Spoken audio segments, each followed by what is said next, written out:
সকলে আমার প্রীতি ও শুভেচ্ছা নেবেন। আশা করি ভালো আছেন।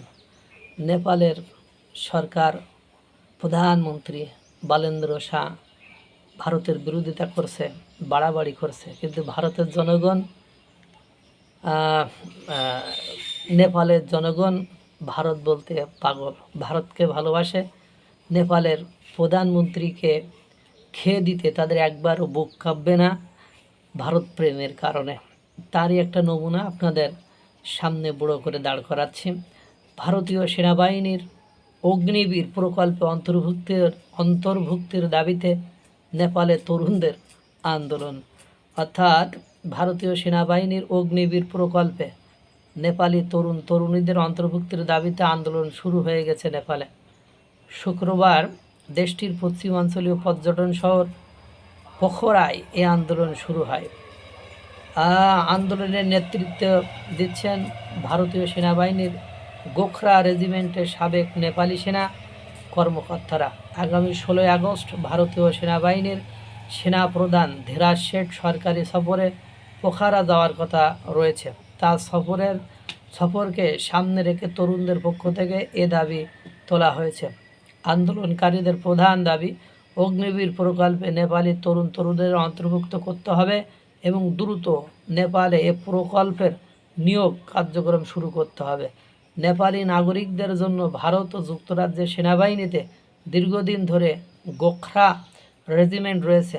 ব্রিটিশ শাসনামলে ব্রিটিশ ভারতীয় সেনাবাহিনীতে এ রেজিমেন্ট গঠিত হয়। 1947 সালে ভারত স্বাধীন হওয়ার পর ভারত, যুক্তরাজ্য ও নেপাল গোখরা সেনাদের নিয়োগ অব্যাহত রাখার বিষয়ে একটি ত্রিপক্ষীয় চুক্তি করে।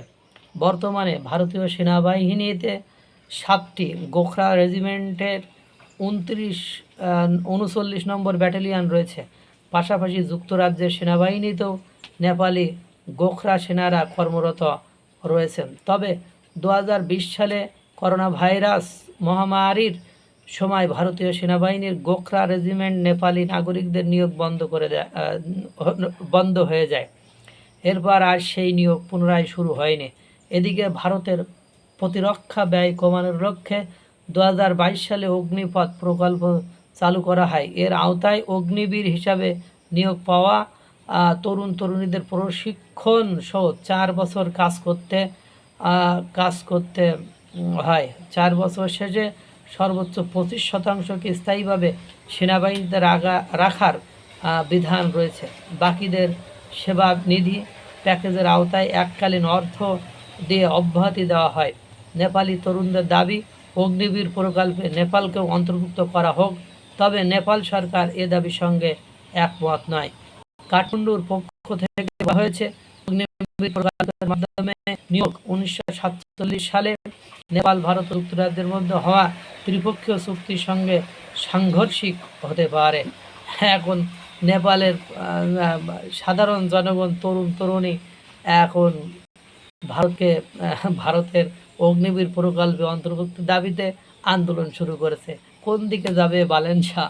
এই আন্দোলনের পীড়ায় তার একেবারে আষ্টে পৃষ্ঠে একেবারে সে পিষ্ট হয়ে যাচ্ছে।